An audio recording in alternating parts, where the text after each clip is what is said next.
Mapagpala, mapagbiyaya at makadiyos po ng maga sa bawat isa. Merry Christmas. God bless us all.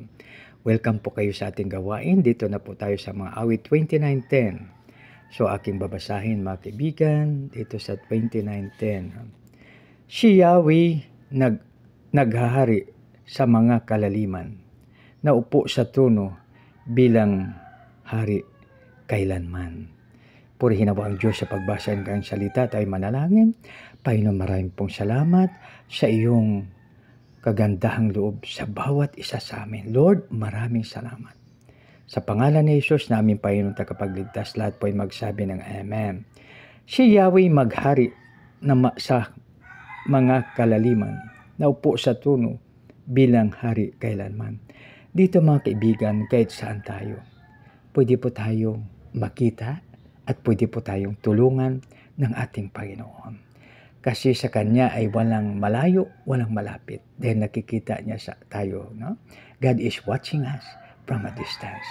So naalaala ko ang sabi ng isang mangangaral na parang isang kamera ngayon na mayroong focus, mayroon mang zoom, at kahit malayo ay parang malapit. No? Kaya sa ating Panginoon, halimbawa, no? Tutukan niya ang Sun Valley. Tapos i-focus sa isang tao. No? At hindi tayo makaligtas sa ating Panginoon. Alam niya kung saan tayo at kung anong ating ginagawa. No? Yan, kahit sa kalaliman, tayo ay kitang-kita ng ating Panginoon. Kahit tayo magtago. Kaya basahin ko po ulit.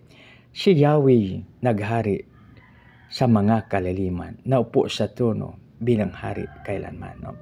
So si Lord, ay kahit wala tayo, siya ay Diyos pa rin. Subalit pag wala ang Diyos sa atin, wala tayo. Kaya makibigan, tayo ang magalak lagi dahil ang Panginoon natin, ang Diyos natin ay hari ng mga hari, Diyos ng mga Diyos at Panginoon na Panginoon. Kaya no need to worry. No problem na po tayo mga kapatid. Ang mahalaga, tayo magtiwala at tayo mananampalataya na mayroong Diyos na sa atin ay gumagabay, pumapatnubay at nagpo-provide anuman ang ating kailangan. Maraming salamat. Merry Christmas. God bless us all. At manalangin po tayo. Panginoon, maraming salamat na ikaw ay aming Diyos.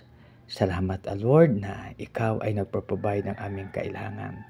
Salamat, O Lord, na ikaw ay aming gabay, aming ilaw at aming patnubay. Panginoon, maraming salamat. Sa aming dakilang Ama, ang Diyos na Abraham, Isaac at Jacob, dinadalangin po namin ito sa matamis na pangalan yung anak na si Jesus naming Panginoon tagapagligtas. Lahat po ay magsabi ng Amen. God bless us all.